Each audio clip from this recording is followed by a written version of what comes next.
Rekan-rekan sekalian, apa kabar? Pada permulaan video hari ini, saya ingin meminta Anda semua untuk berhenti sejenak dari kerja rumah, perlahankan sedikit suara televisyen, dan cari sebuah kursi yang selesa untuk duduk. Kita akan berbincang tentang satu topik yang sangat serius, malah mungkin akan membuat Anda rasa kurang selesa atau sukar untuk dipercayai. Saya ingin bertanya kepada semua rakan yang sedang menonton video ini, terutamanya kepada kita yang sudah bersara, yang hidupnya teratur, yang setiap hari sama ada bersenam di taman atau ke pasar untuk membeli sayur, Pak Cik dan Mak Cik sekalian, atau kepada ibu bapa yang telah bersusah payah membesarkan anak-anak dan kini sedang menikmati kegembiraan bermain dengan cucu. Dalam pikiran Anda, jika saya menyebut perkataan AIDS, apakah gambaran pertama yang muncul di pikiran Anda? Saya percaya, majoriti besar rakan-rakan mungkin akan terbayang gambaran yang sangat jauh dari kehidupan kita. Anda mungkin terfikir tentang anak-anak muda yang hidup dalam kemewahan dan pergaulan bebas di kelab-kelab malam. Anda mungkin terfikir tentang penagih dada yang berkongsi jarum di sudut-sudut gelap. Atau Anda mungkin beranggapan bahwa ini adalah penyakit yang hanya dihidapi oleh mereka yang sering mengunjungi tempat-tempat maksiat dan tidak menjaga maruah diri. Kita sering mempunyai mekanisme pertahanan psikologi yang semula jadi. Kita akan berpikir, alahai dokter, jangan berguraulah. Kami ini keluarga baik-baik. Saya dan istri, suami sudah berpuluh tahun bersama. Hidup kami sangat sederhana. Setiap hari hanya di antara rumah, pasar, dan taman. Kami tidak menagih dada, tidak juga terlibat dalam hubungan terlarang. Kami hidup bersih seumur hidup. Penyakit kotor seperti AIDS ini, ibarat dua garisan selari dengan kami, tidak mungkin akan ada kaitan. Itu adalah urusan dunia lain. Kita selalu merasakan seolah-olah kita memakai sejenis perisai kebal yang dipanggil menjaga kehormatan diri, dan virus-virus dahsyat itu tidak mungkin dapat menembusi pintu rumah kita. Tetapi, rakan-rakan sekalian, jika hari ini dengan rasa berat hati dan sangat serius saya memberitahu Anda, rasa selamat yang kita sangka tidak boleh ditembusi ini, ada kalanya serapuh sehelai tisu nipis. Sekali sentuh terus koyak. Jika saya memberitahu Anda, di Malaysia kita, di Kuala Lumpur yang kita kenali, ada sebuah keluarga yang biasa-biasa sahaja, sebaik dan sesopan setiap seorang daripada kita. Mereka tidak berbuat perkara tidak senonoh. Mereka juga sangat menjaga maruah diri, tetapi dalam sekelip mata seluruh keluarga, ayah, ibu, malah anak tunggal lelaki mereka yang paling tidak berdosa dan paling taat, semuanya terjerumus ke dalam pusaran AIDS yang tidak berkesudahan ini. Pada tahun 2023 sahaja, terdapat 3 juta jangkitan AIDS baharu di seluruh dunia. Rakan-rakan, ini bukan sekedar angka statistik yang dingin. Di sebalik 1.3 juta ini, terdapat 1.3 juta keluarga yang mungkin asalnya bahagia dan sempurna, hangkur dalam sekelip mata. Ia adalah tangisan 1.3 juta ibu di tengah malam, air mata penyesalan 1.3 juta bapa. Dan yang lebih membuatkan kami sebagai dokter berasa cemas adalah, menurut data statistik terkini dari Kementerian Kesihatan Malaysia, KKM, walaupun kadar jangkitan dalam kalangan orang muda terkawal, tetapi sila dengar baik-baik, bilangan jangkitan AIDS dalam kalangan kumpulan umur pertengahan dan warga emas, yaitu golongan senior kita, sebenarnya sedang meningkat secara senyap-senyap. Golongan warga emas secara tidak dijangka telah menjadi titik buta yang paling mudah diabaikan dalam jaringan pencegahan penyakit. Mengapa jadi begini? Mengapa walaupun nampak sangat menjaga diri, masih boleh dijangkiti?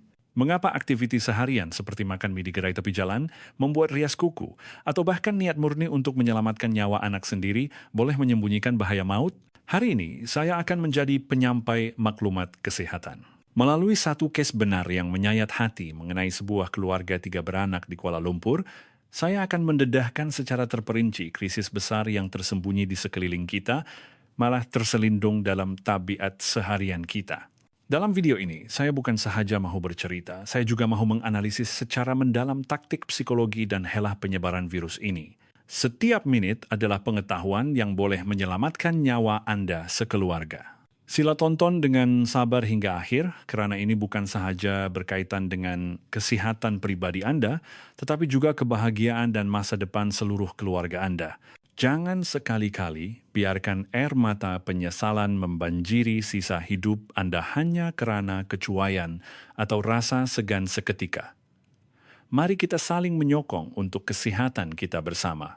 Untuk membuatkan Anda semua memahami realiti krisis ini secara mendalam, saya mahu mengambil sedikit masa untuk membawa Anda kembali ke Kuala Lumpur, masuk ke dalam keluarga yang pada mulanya penuh dengan harapan, tetapi akhirnya jatuh ke dalam jurang yang dalam. Keluarga ini sebenarnya adalah cerminan kepada banyak keluarga biasa di Malaysia. Pasangan suami istri ini berumur dalam lingkungan 60 protoan, setelah bekerja keras seumur hidup, mereka akhirnya bersara. Mereka mempunyai seorang anak tunggal lelaki yang sangat cemerlang, baru berusia awal 30-an, usia keemasan untuk membina kerjaya dan berkeluarga. Anak ini sejak kecil sangat baik, cemerlang dalam pelajaran, rajin bekerja, dan sangat taat kepada ibu bapanya.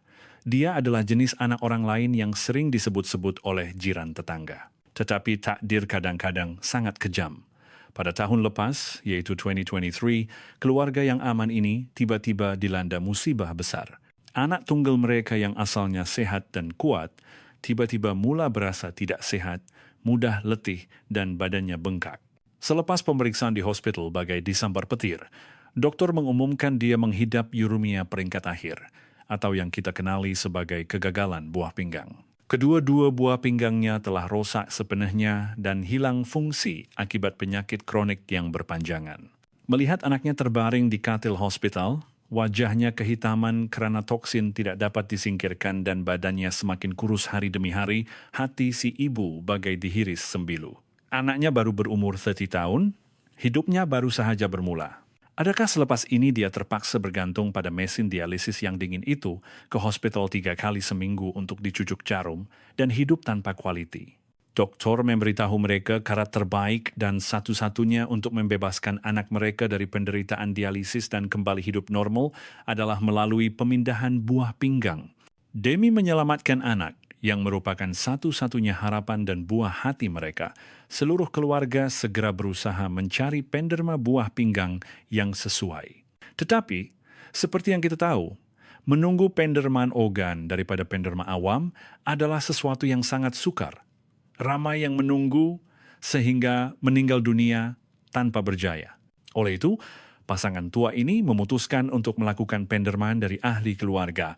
Mungkin berkat doa mereka, setelah melalui siri ujian padanan yang rumit, berita baik pun tiba. Buah pinggang si ibu mempunyai tahap keserasian yang sangat tinggi dengan anaknya. Walaupun si ibu sudah berumur dan pembedahan itu berisiko, ibu yang hebat ini tanpa teragak-agak terus berkata kepada dokter, "Dokter, ambil buah pinggang saya. Asalkan dapat selamatkan anak saya, jangan kata sebelah buah pinggang, separuh nyawa saya pun saya sanggup beri."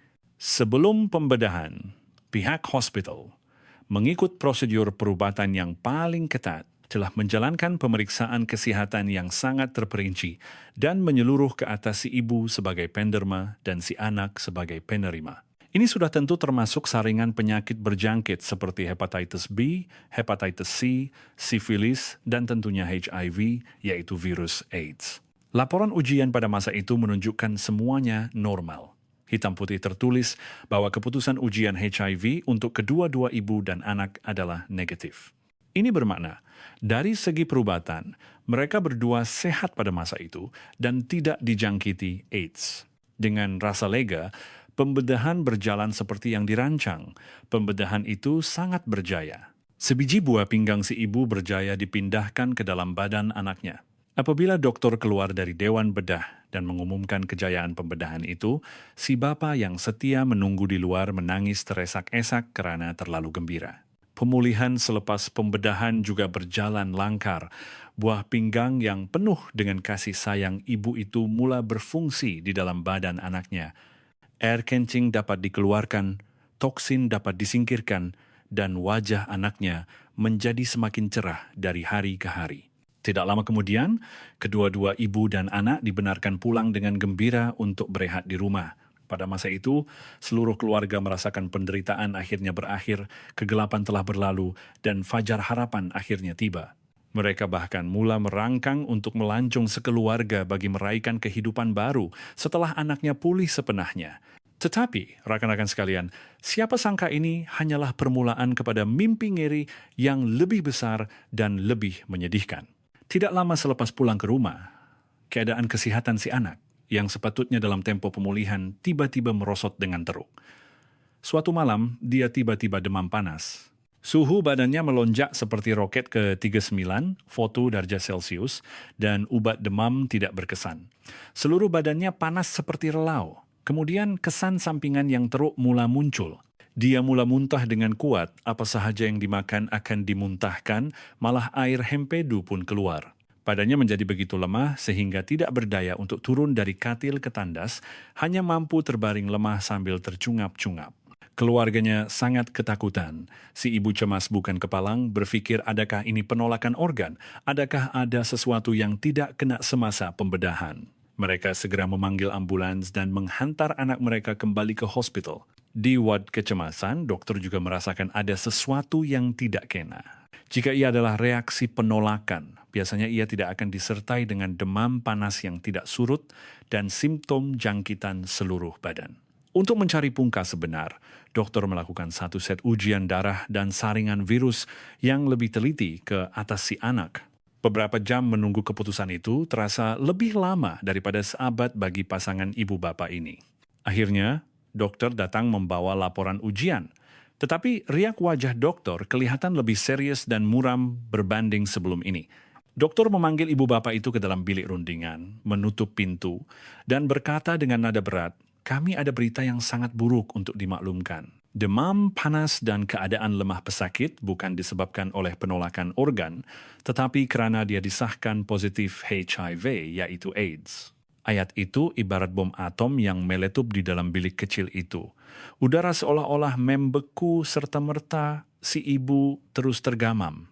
Matanya terbeliak, sama sekali tidak dapat memahami apa yang dikatakan oleh dokter. Dia memegang tangan dokter dan membantah. Dengan suara tergetar-getar, "Doktor, adakah awak tersilap? Adakah ujian ini salah? Anak saya sudah lebih setahun ini sakit. Setiap hari hanya berulang-alik antara hospital dan rumah. Dia langsung tidak pernah keluar. Badannya sudah begini. Bagaimana mungkin dia pergi berfoya-foya di luar? Bagaimana mungkin dia mendapat penyakit kotor seperti ini? Lagipun, sebelum pembedahan bukankah sudah diperiksa? Jelas sekali negatif. Bagaimana pula selepas pembedahan boleh muncul pula penyakit AIDS ini?" Dokter juga berasa hairan. Ini memang tidak masuk akal. Tetapi data ujian adalah fakta yang tidak boleh disangkal. Setelah siasatan rapi, dokter menolak kemungkinan si anak dijangkiti di luar hospital. Akhirnya, dokter memberikan dua kemungkinan pungka jangkitan yang paling berkemungkinan dan paling kejam. Satu adalah melalui pemindahan darah, tetapi kerana sumber darah di bank darah biasanya melalui saringan yang ketat. Kemungkinannya sangat rendah. Kemungkinan kedua adalah buah pinggang yang dipindahkan itu sendiri. Maksudnya, sumber virus berkemungkinan besar datang dari penderma, yaitu si ibu. Untuk mengesahkan kebenaran dan memberi penjelasan kepada keluarga si ibu dalam keadaan terketar-ketar, sekali lagi menjalani ujian saringan HIV. Kali ini, dokter menggunakan ujian asid nukleik NAT yang lebih sensitif. Apabila si ibu melihat dua perkataan merah positif pada laporan itu, dunianya runtuh sama sekali. Dia berasa pening dan rebah ke lantai, meraung-raung. "Bagaimana mungkin saya? Kenapa saya? Rupa-rupanya sayalah yang membahayakan anak saya. Tapi seumur hidup saya, selain suami saya tidak pernah bersama lelaki lain. Setiap hari selain ke pasar, saya menjaga cucu. Hidup saya sangat sederhana. Saya langsung tidak tahu di mana tempat-tempat kotor itu berada. Bagaimana saya boleh dijangkiti penyakit ini?" Melihat si ibu yang hangkur luluh, dokter dengan gerak hati profesionalnya mengalihkan pandangannya kepada si bapa yang sejak tadi hanya berdiam diri di tepi dengan wajah pucat dan mata yang resah. Dokter dengan tegas meminta, "Encik untuk menyiasat rantaian jangkitan ini demi keluarga ini, Encik juga mesti membuat ujian." Seperti yang dijangka, keputusan ujian, si bapa juga positif. Dan berdasarkan analisis komprehensif jumlah virus dalam badan, kepekatan antibodi, dan keadaan imun badannya, dokter membuat kesimpulan bahwa tempoh jangkitan si bapa adalah jauh lebih awal daripada ibu dan anak. Maksudnya, rantaian penyebaran virus ini terpapar dengan kejam dan jelas di hadapan semua orang. Si bapa dijangkiti virus di luar terlebih dahulu. Kemudian, melalui hubungan suami istri, dia menjangkitinya kepada si ibu yang tidak tahu apa-apa. Akhirnya, si ibu, melalui pemindahan buah pinggang yang penuh kasih sayang itu, telah memindahkan virus bersama-sama dengan buah pinggang kepada anaknya. Di hadapan bukti yang kukuh, si bapa yang selama ini membisu, akhirnya reba. Dia melutut di lantai, menangis sambil mengaku satu rahasia yang telah disimpannya bertahun-tahun dan tidak berani diceritakan.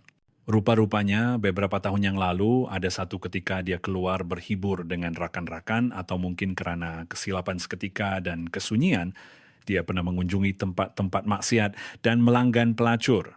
Dan yang paling parahnya, pada masa itu dia berpikiran sambil lewa, "Alah, pergi sekali dua saja, takkanlah malang sangat sampai kena penyakit. Pakai kondom tak selesa, lagipun perempuan tu nampak bersih, mesti tak apa-apa." Jadi, dia tidak menggunakan sebarang langkah perlindungan. Selepas itu, badannya tidak menunjukkan sebarang gejala, tidak demam, tidak ada sebarang ruam. Jadi dia melupakan perkara itu, menyangka tiada siapa yang tahu dan dia telah terlepas dari malapetaka.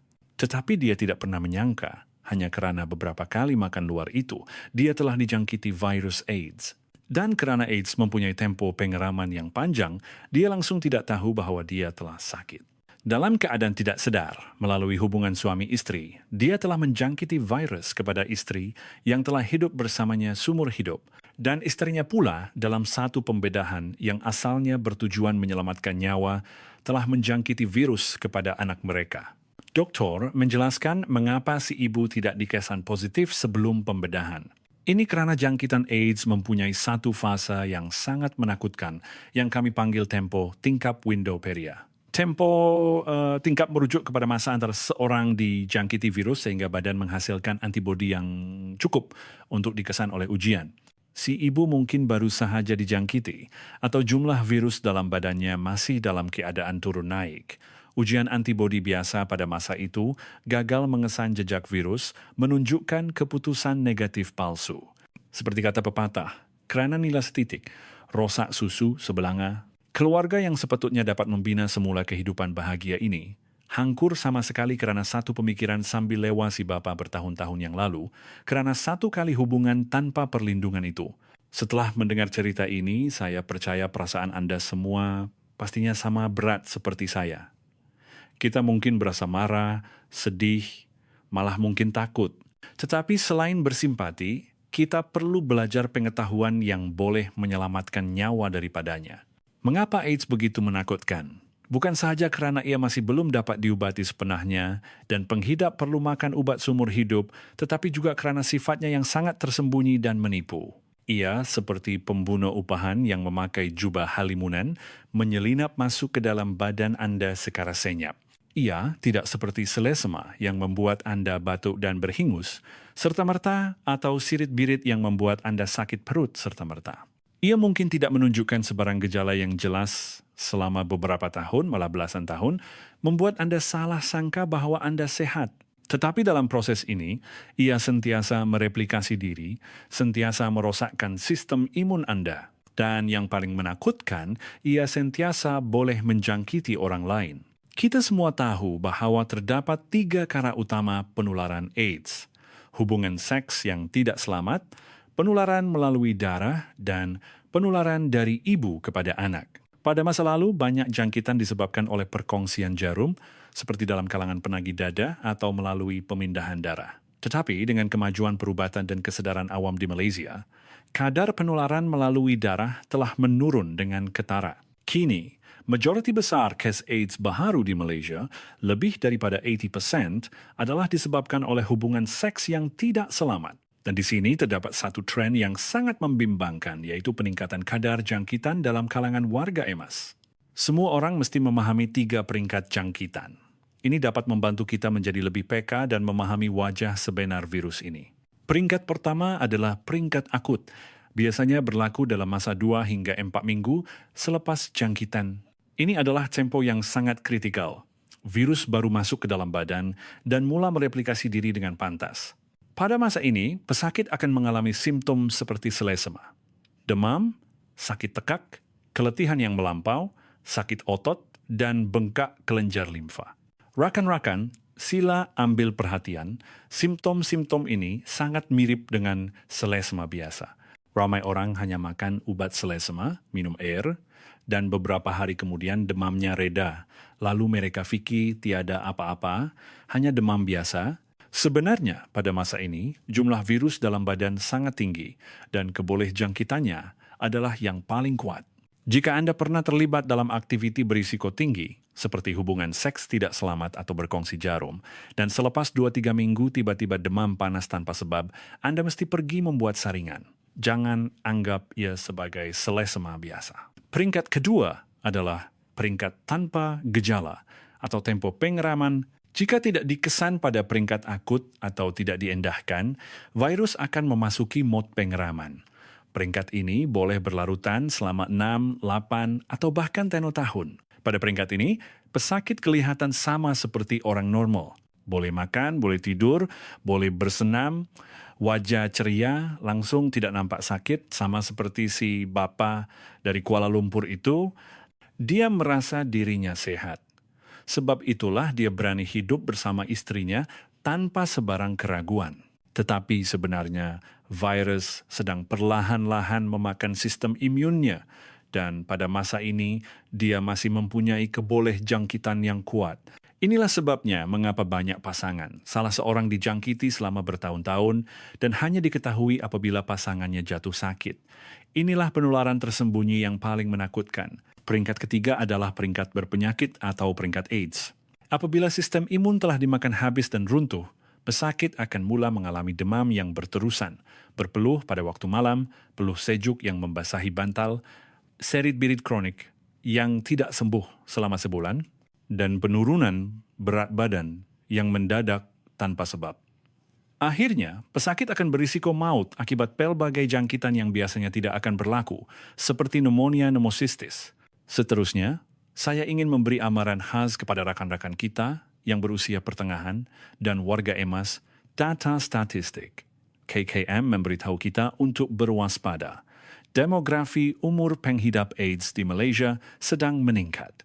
Mengapa penyakit yang pada tanggapan kita adalah penyakit orang muda, kini mudah menjangkiti orang tua? Kesedaran yang rendah tiada kewaspadaan. Ramai warga emas berfikir, saya sudah tua, tak mungkin dapat anak lagi. Buat apa pakai kondom? Malah, mereka menganggap penggunaan kondom adalah urusan orang muda untuk mencegah kehamilan atau merasa tidak selesa dan menganggapnya sebagai tanda tidak percaya kepada pasangan. Ini adalah satu kesilapan besar. Rakan-rakan, kondom bukan sahaja untuk mencegah kehamilan, ia juga adalah topeng antivirus. Virus tidak peduli berapa umur Anda, tidak peduli sama ada Anda boleh mempunyai anak atau tidak. Selagi ada sentuhan cekair badan, ia akan masuk. Kesunyian akibat kematian pasangan atau tinggal bersendirian. Kini ramai warga emas di dalam masyarakat yang kematian pasangan atau tinggal bersendirian. Mereka berasa sangat sunyi. Anak-anak tidak tinggal bersama, mereka juga memerlukan teman dan mempunyai keperluan fisikal. Ini adalah sifat semula jadi manusia. Sesetengah orang, untuk mencari ketenangan, mungkin mencari pasangan seks sementara, atau mengunjungi tempat-tempat yang lebih kompleks seperti kawasan lampu merah. Dalam hubungan yang tidak stabil ini, jika mereka malu untuk meminta pasangan menggunakan perlindungan, atau jika pasangan menyembunyikan status penyakitnya, atau malah pasangan itu sendiri tidak tahu dia dijangkiti, maka risikonya sangat tinggi. Memperkayai rawatan alternatif dan kecantikan bawah tanah. Perkara ini akan kita bincangkan dengan lebih lanjut nanti. Ramai warga emas untuk menjimatkan wang atau terpedaya pergi ke kedai-kedai kecil tanpa lesen untuk membuat sulam kening, tatu, atau mendapatkan suntikan daripada pengamal perubatan tidak bertauliah. Peralatan yang tidak disteril dengan bersih juga menjadi sarang virus. Baiklah rekan-rekan, setelah membincangkan topik berat mengenai penularan seksual, ramai yang mungkin akan menarik nafas lega dan berpikir, "Dokter, kalau begitu asalkan saya menjaga diri, tidak pergi ke tempat-tempat maksiat, dan hubungan saya dengan pasangan baik-baik saja, adakah saya benar-benar selamat? Adakah saya boleh hidup tanpa risau?" Rakan-rakan, saya mesti memberitahu Anda dengan jujur dan berhati-hati. Walaupun berbanding dengan hubungan seks, kebarangkalian jangkitan dalam kehidupan seharian memang lebih rendah, tetapi ini sama sekali tidak bermakna risikonya sifar. Di sekeliling kita masih ada perangkap yang tidak kelihatan, masih ada beberapa kelompongan yang boleh menyebabkan kita dijangkiti tanpa bersalah. Inilah yang dipanggil kelompongan penularan melalui darah. Untuk melindungi diri sendiri dan keluarga, apabila Anda berada di luar atau menguruskan kebersihan diri, sila, mesti, dan wajib patuhi 3 prinsip jangan sentuh ini. 3 perkara ini nampak remeh, tetapi pada saat genting, ia benar-benar boleh menyelamatkan nyawa. Pertama, jangan sentuh sebarang barangan pribadi yang mungkin terdedah kepada darah. Tegas untuk tidak berkongsi. Perkara ini kedengaran seperti nasihat biasa. Semua orang akan berkata, "Ya, saya tahu, berus gigi tidak boleh dikongsi." Tetapi, rakan-rakan, tahu itu mudah, melakukannya yang susah. Dalam banyak situasi kehidupan tertentu, adakah kita benar-benar boleh melakukannya dengan begitu tegas?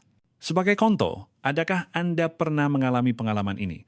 Semasa cuti perayaan atau cuti sekolah, kita sekeluarga gembira pergi melancong bersama pasangan atau cucu.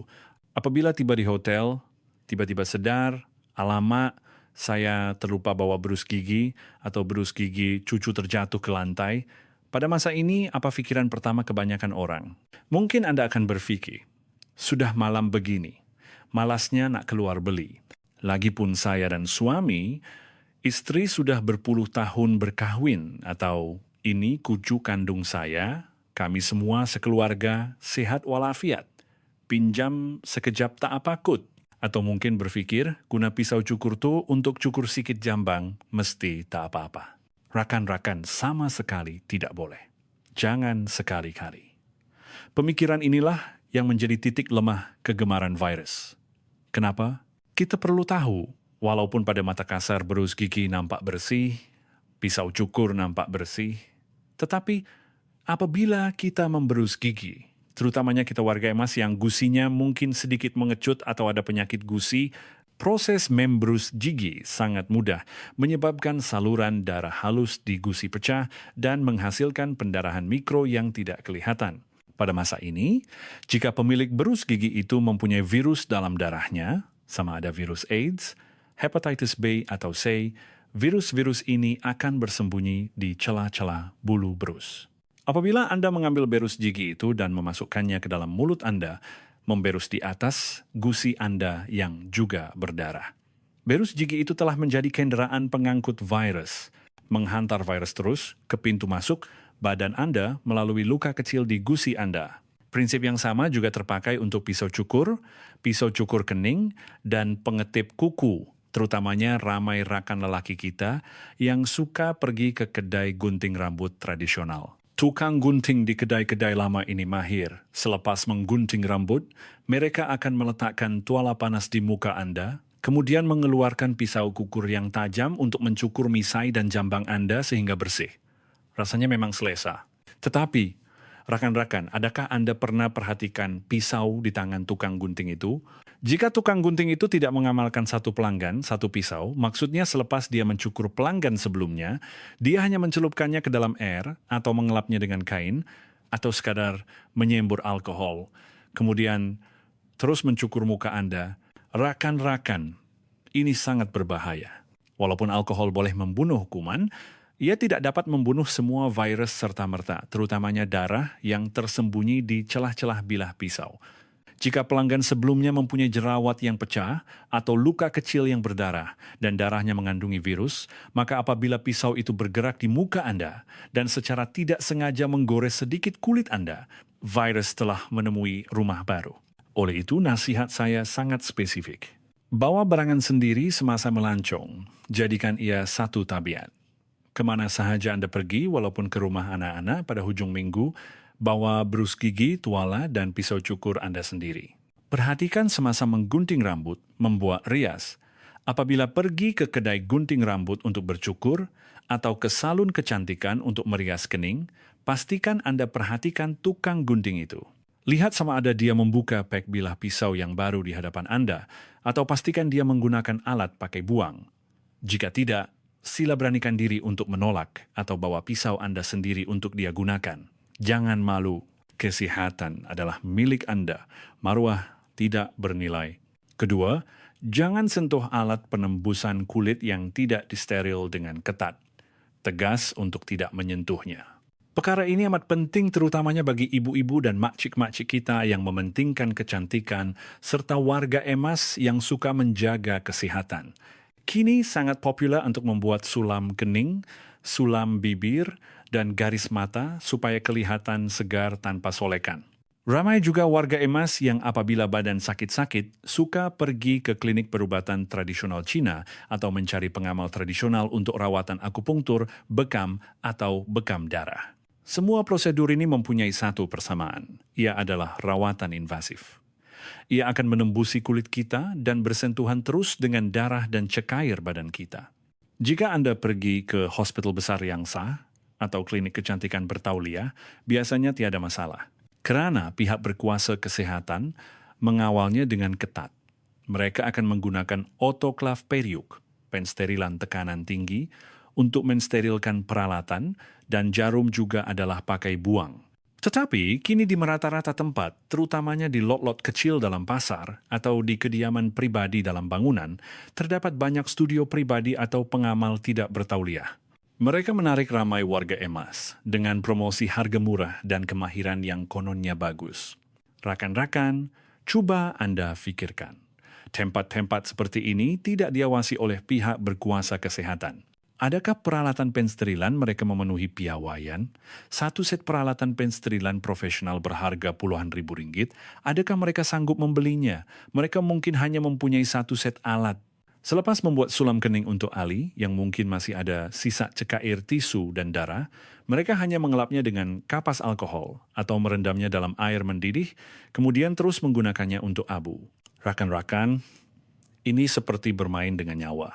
Walaupun virus AIDS tidak hidup lama dalam darah di luar badan, tetapi dalam persekitaran tertutup dan lembab seperti tiup jarum dan hujung jarum, masa hidupnya akan menjadi lebih lama. Jika pelanggan sebelumnya adalah pembawa virus, malah dia sendiri pun tidak tahu, maka virus itu akan terus menembusi lapisan dermis Anda melalui jarum itu dan masuk ke dalam peredaran darah Anda. Sebelum ini, berita pernah melaporkan ada orang yang pergi membuat tatu. Hasilnya bukan sahaja tidak cantik, malah membawa pulang penyakit sumur hidup. Malah ada kes jangkitan hepatitis C dan sifilis.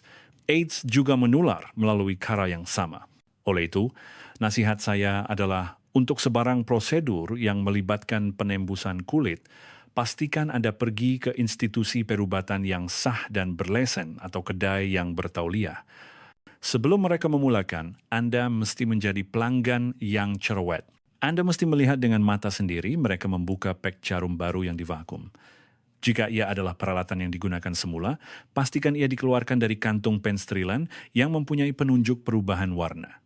Jika persekitaran kelihatan kotor dan tidak teratur, atau dokter terus memakai sarung tangan tanpa mencuci tangan, sila bangun dan pergi serta-merta. Jangan sekali-kali mempertaruhkan kesehatan Anda untuk menjimatkan beberapa ratus ringgit atau untuk menjaga air muka kawan. Ketiga, jangan sentuh jarum suntikan yang tidak diketahui puncanya, tegas untuk tidak menyentuhnya. Perkara ini terutamanya ditujukan kepada persekitaran luar. Walaupun kita orang biasa tidak menagih dada, tetapi di beberapa tempat awam, kita masih mungkin berdepan dengan risiko ini. Contohnya, apabila kita berjalan-jalan di taman dan masuk ke kawasan semak, atau pergi ke tandas awam dan melihat di sebelah tong sampah, atau semasa membersihkan taman bunga, kadang-kadang kita mungkin terjumpa jarum suntikan yang dibuang. Terutamanya apabila kita membawa cucu bermain di taman. Kanak-kanak mempunyai rasa ingin tahu yang tinggi. Apabila melihat sesuatu yang berkilat di tanah atau jarum suntikan yang kelihatan seperti mainan, mereka mungkin akan coba mengambilnya. Rakan-rakan, ini sangat berbahaya. Dalam realiti, ramai penagih dada dijangkiti AIDS karena berkongsi jarum. Jarum yang dibuang di tepi jalan itu berkemungkinan besar telah digunakan oleh penagih dada dan mungkin masih mengandungi sisa darah dengan kepekatan virus yang tinggi. Jika tercedera oleh jarum seperti ini, walaupun tidak bermakna 100% pasti akan dijangkiti AIDS, ia bergantung pada jumlah darah dalam jarum, keadaan virus, dan kedalaman tusukan. Tetapi walaupun kebarangkaliannya hanya 1 dalam 10.000, ketakutan psikologi, penantian, selama 3 hingga 6 bulan yang menyeksakan untuk keputusan ujian, benar-benar boleh membuat seseorang itu runtuh. Oleh itu, sila didik anak-anak di rumah.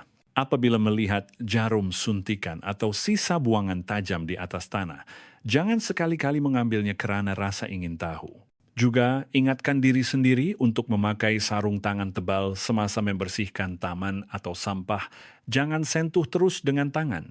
Setelah bercakap panjang lebar mengenai pencegahan, kita semua tahu kemalangan dipanggil kemalangan karena ia boleh berlaku pada saat yang paling tidak kita jangkakan. Jika, saya katakan jika, Anda sekira tidak sengaja tercucuk oleh jarum yang tidak diketahui di tepi jalan, atau Anda mendapati pasangan Anda mungkin terlibat dalam aktiviti berisiko tinggi dan Anda telah melakukan hubungan intim dengannya tanpa mengetahuinya, atau semasa membuat sulam kening, Anda tiba-tiba mendapati jarum yang digunakan tidak bersih. Adakah pada masa itu Anda hanya boleh menunggu mati di rumah? Adakah Anda hanya boleh menunggu penghakiman takdir dengan putus asa? Sama sekali tidak. Pada saat genting ini, dari segi perubatan, terdapat satu obat penyesalan yang boleh membantu kita mengubah nasib, satu kaedah penyelamatan diri keemasan yang boleh mengurangkan risiko jangkitan ke tahap minimum. Sila dengar baik-baik bahagian ini. Walaupun Anda mungkin tidak akan menggunakannya seumur hidup, mengetahuinya boleh menyelamatkan nyawa. Langkah 1. Rawatan kecemasan luka. Jika Anda tercucuk, jangan panik dan jangan memicit luka dengan kuat. Ramai orang berpikir memicit kuat boleh mengeluarkan darah beracun, tetapi sebenarnya tekanan kuat boleh menyebabkan tekanan negatif setempat yang menarik virus lebih dalam. Cara yang betul adalah dibawa air pipe yang mengalir, picit perlahan-lahan dari pangkal ke hujung, yaitu dari arah jantung ke hujung jari. Biarkan sedikit darah mengalir keluar untuk membilas luka. Kemudian basuh luka dengan sabun dan air bersih secara menyeluruh. Akhir sekali sapu iodin atau alkohol dan balut luka. Langkah 2. Manfaatkan 72 jam kemasan. Sila ukir perkataan ini di dalam minda Anda. 72 jam kemasan. Sebaik sahaja berlaku pendedahan berisiko tinggi yang mungkin menyebabkan jangkitan, sama ada tercucuk jarum atau melakukan hubungan seks yang tidak selamat, selepas virus masuk ke dalam badan, ia memerlukan sedikit masa untuk menembusi membran mukus dan masuk ke nodus limfa untuk mula mereplikasi diri secara besar-besaran. Jeda masa inilah peluang terakhir kita untuk menghentikannya. Sila hentikan semua urusan Anda, ambil kad pengenalan Anda dan segera ke bilik kecemasan hospital besar atau klinik penyakit berjangkit. Langkah 3. Dapatkan profilaksis pasca pendedahan. Apabila tiba di hospital, beritahu dokter dengan jelas apa yang telah berlaku. Dokter, saya baru tercucuk jarum yang tidak diketahui di tepi jalan, atau saya baru sahaja melakukan hubungan seks berisiko tinggi, kondom pecah. Jangan malu. Dokter adalah profesional. Mereka di sana untuk menyelamatkan nyawa, bukan untuk menghakimi Anda. Dokter akan segera membuat penilaian risiko. Jika dinilai berisiko dijangkiti, dokter akan memberikan sejenis obat antivirus yang dipanggil profilaksis pasca pendedahan atau ringkasnya PIP. Jika obat ini mula diambil dalam masa 72 jam selepas pendedahan tentunya lebih awal lebih baik, sebaik-baiknya dalam masa 24 jam, dan diambil secara berterusan selama 28 hari tanpa henti. Ia boleh menekan replikasi dan penyebaran virus dalam badan dengan sangat berkesan. Kadar kejayaannya sangat tinggi, boleh mengurangkan kebarangkalian jangkitan lebih daripada 80%. Walaupun obat ini mungkin perlu dibayar sendiri, walaupun mungkin ada beberapa kesan sampingan seperti loyak dan pening, tetapi berbanding dengan jangkitan AIDS yang merupakan penyakit seumur hidup, wang dan ketidakselesaan ini sememangnya berbaloi. Ia adalah benteng pertahanan terakhir Anda, tali hayat Anda. Baiklah, rakan-rakan yang dikasihi. Hari ini kita telah meluangkan masa yang begitu lama, membincangkan kisah menyayat hati keluarga 3 beranak di Kuala Lumpur, membincangkan mengapa AIDS kini menyasarkan warga emas, membincangkan 3 prinsip jangan sentuh dalam kehidupan, dan juga membincangkan tali hayat terakhir. Sepanjang perbincangan ini, saya tahu perasaan Anda mungkin sangat berat, malah mungkin sedikit takut. Tetapi, ketakutan bukanlah matlamat kita. Mengetahui kebenaran dan pandai melindungi diri adalah senjata terbaik kita untuk mengalahkan ketakutan. Tragedi keluarga di Kuala Lumpur itu, dengan harga yang paling mahal, telah mengingatkan kita satu perkara. Virus tidak berhati perut. Ia tidak memilih mangsa. Ia tidak akan melepaskan Anda hanya kerana Anda baik, taat, atau orang yang baik. Ia hanya akan mencari setiap kelompongan dalam perlindungan kita, sama ada kecuaian dalam hubungan seks atau kelalaian dalam tabiat hidup. Selagi ada sedikit ruang, ia akan menyelinap masuk dan menghancurkan kebahagiaan yang telah kita bina dengan susah payah. Bagi kita, rakan-rakan warga emas, mencegah AIDS sebenarnya tidak sukar. Ringkasnya, ia boleh disimpulkan dalam 2 ayat. Ayat pertama, bertanggung jawab terhadap badan sendiri. Tidak kira berapa umur Anda, tidak kira sama ada Anda boleh mempunyai anak atau tidak, selagi Anda melakukan hubungan seks, sila gunakan kondom dengan betul sepanjang masa. Ini bukan sahaja untuk mencegah kehamilan, ini adalah untuk mencegah virus. Jika Anda mempunyai pasangan baru, adalah lebih baik jika kedua-dua pihak membuat saringan kesehatan tanpa nama terlebih dahulu untuk memastikan keselamatan sebelum bersama. Ini bukan tanda tidak percaya. Ini adalah tanggung jawab terbesar terhadap diri sendiri, pasangan, dan keluarga. Ayat kedua, berwaspada terhadap risiko di sekeliling. Patuhi 3 prinsip, jangan sentuh yang kita bincangkan hari ini. Sama ada merias wajah, sulam kening, berjumpa dokter gigi, atau mendapatkan rawatan, carilah tempat yang sah, bersih, dan berlesen. Jangan mempertaruhkan nyawa Anda untuk menjimatkan sedikit wang atau kerana menjaga air muka. Dan tolong, jangan berasa malu. Jangan berasa topik seperti AIDS dan kondom ini memalukan dan sukar dibincangkan. Di hadapan kesihatan tiada istilah malu. Viruslah yang paling tidak tahu malu. Kita perlu melihatnya dari sudut pandang saintifik dan mencegahnya dengan pengetahuan yang betul. Kepada semua ibu, bapa, datuk, dan nenek, kesehatan Anda bukan sahaja milik Anda. Ia adalah tempat bergantung pasangan Anda, tuah anak-anak Anda, dan kebahagiaan cucu cicit Anda. Walaupun hanya demi orang yang kita sayangi, kita mesti melindungi diri kita dengan baik. Jangan biarkan diri kita menjadi satu lagi mata rantai dalam penularan virus. Saya berharap video hari ini dapat menjadi azimat kesehatan untuk Anda dan keluarga. Jika Anda merasakan kandungan ini penting, jika Anda tidak mahu melihat lebih banyak keluarga mengulangi tragedi keluarga di Kuala Lumpur itu, sila gerakkan jari Anda dan kongsikannya dengan pasangan Anda, anak-anak Anda, serta semua saudara mara dan rakan-rakan, terutamanya rakan-rakan yang masih sering keluar bersosial. Satu lagi orang yang tahu, satu lagi orang yang berwaspada, mungkin dapat mengurangkan satu lagi keluarga yang hangkur, mungkin dapat menyelamatkan satu lagi nyawa. Kita jumpa lagi di video akan datang.